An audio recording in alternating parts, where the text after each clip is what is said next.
Lep pozdrav vsem skupaj in pa hvala za udeležbo.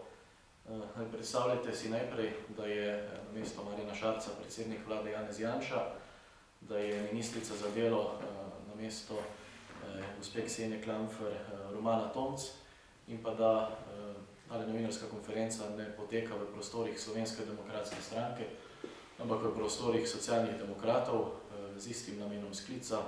To je zahteva nujne seje za odbor za delo, družino, socialne zadeve in invalide zaradi nedopustnih zaostankov pri reševanju vlog za socialne prejemke, kjer je nekaj 10.000 državljanov ostalo brez denarja. Ta soba bi bila polna novinarjev, verjetno bi gospoda Zoran Potič in gospod Aleš Kocjan ter gospod Meta Roglič tekmovali, kdo bo postavil več vprašanj. To bi bila glavna tema v vseh večernih televizijskih informativnih oddajah. Danes pa vidimo, da je udeležba s strani predstavnikov medijev zelo skromna.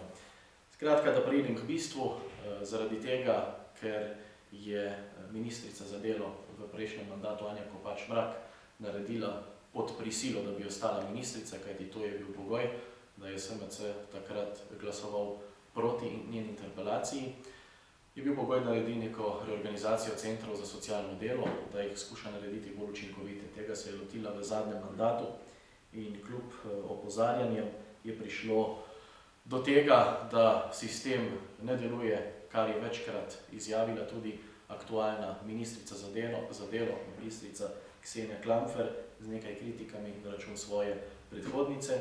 Sedaj pa Anja Kopač Mrak za nagrado za opravljeno delo, oziroma bolje rečeno nedelo, državna sekretarka v kabinetu predsednika vlade. Kaj se dogaja? V zadnjih dneh smo spremljali kar nekaj informacij, da so številne družine in pa posamezniki ostali brez otroških dodatkov, brez štipendij, brez nadomestila za malice, za kosila, kajti sistematizacija oziroma avtomatizacija tako imenovanih letnih pravic ni potekala tako, kot bi po zakonu morala. Gre za družine, ki so socialno šibkejše in zaradi tega, konkreten primer, recimo gospa je oddala vlogo v začetku septembra, odgovor je dobila pred 2 dnevoma. 4 mesece je bila brez otroških dodatkov, živela v negotovosti, kako bo z vlogo, ko bo enkrat rešena, živela v negotovosti iz dneva v dan, ali se bo finančno njenim otrokom, njeni družini išlo, in nihče seveda zaradi tega ne odgovarja. Tako zaradi teh neodobrenih otroških dodatkov in drugih prejemkov, glede na zakon o uveljavljanju pravic iz javnih sredstev, družine niso mogle načrtovati finančnih obveznosti, kot jih lahko normalno načrtujejo vsak mesec. Ministrica je naredila to reorganizacijo tako v prejšnjem mandatu, da se je 62 centrov za socialno delo formalno združilo v 16 centrov in vemo, da je prišel naval ravno v začetku šolskega leta za otroške dodatke, za štipendije, malice, kosila. In enostavno sistematizacija in pa reorganizacija, ki je bila mišljena v tem smislu, da se poveča učinkovitost, predvsem pa kakovost dela teh centrov, da se z reorganizacijo omogoči več časa za bolj strokovne naloge, hkrati pa, da se avtomatizira nekatere bolj enostavne postopke. To se ni zgodilo in naval je bil tak, da enostavno zaposleni, kar so opozorili že junija, niso zmogli sprotnega reševanja vseh teh zahtevkov. Poleg tega je na ministrstvu bila storjena velika neumnost. V informatizacijo so šli ravno v mesecu oktobru v spremembo informacijskega sistema za oddajanje teh e-vlog. Zaradi tega je bilo to onemogočeno in pač so se stvari nabrale, tako da je primer samo v mesecu decembru za področje Ljubljane je bilo kar 6.000 vlog nerešenih in so jih pač morali razporediti tudi po druge centre.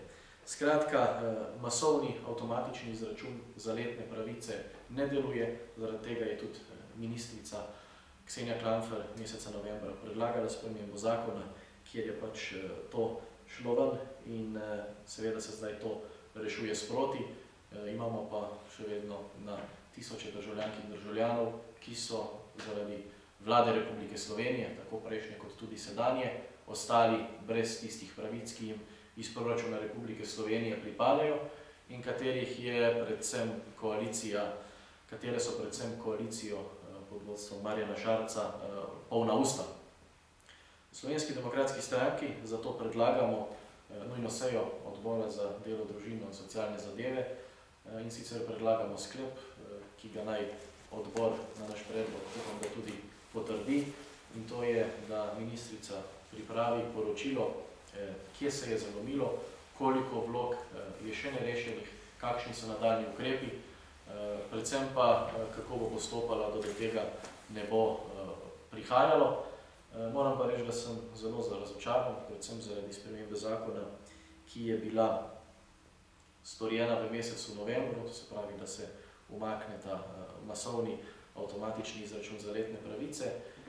Zdaj, vlado Marjana Šarca je bilo tako pred volitvami te stranke, ki sestavljajo to koalicijo, kot tudi potem v samih hearingih, predstavitvah ministrov in pa tudi pozneje veliko govora o tem, kako bo prišlo do neke avtomatizacije, kako bo prišlo do informatizacije, kako bo ta portal e-uprava deloval. Skratka, s to spremembo zakona se sedaj to odmika in očitno v nekih veliko poteznih načrtah in velikih besedah o tem, kako bodo te administrativne zadeve državljanom prihranjene, olajšane in da se bomo tudi približali državljanom s tem, da glede na to, da živimo v informacijski dobi, da lahko stvari, ki so, lahko rečemo na nek način rutinske, opravijo preko spleta, da se sedaj to odmika. Pod velikim vprašanjem je, kdaj bo to sploh narejeno. Gre pa po našem prepričanju za veliko napako bivše ministrice Anje Kopač Mrak, ki je vehementno šla v te spremembe, ko so uvajali ta informacijski sistem ravno v času začetka oktobra, ko je vsem dobro znano, da je povečano število vlog in pač takrat teh stvari ne moreš narediti, to bi bilo potrebno narediti naprej. Po našem mnenju Anja Kopač Mrak zaradi tega enostavno ne more biti državna sekretarka v kabinetu predsednika vlade, tako da me res zanima, če ima predsednik vlade res za vse enaka merila. To je huda napaka, zaradi te napake po nekaj mesecev ljudje iz socialno šibkejših okolij, socialno šibkejših družin niso dobili tistega denarja, ki bi ga sicer, če Anja Kopač Mrak ne bi naredili te napake, morali dobiti in upamo, da bo tudi ustrezno sankcionirana in pa seveda, da bo odbor za delo, družino, socialne zadeve sprejel sklep, ki ga predlagamo in da vidimo, kje konkretno se je zataknilo, kje smo trenutno in kakšni so ukrepi za naprej. Hvala. Čečno vprašanje? Hvala lepa. Hvala lepa in lep dan vsem.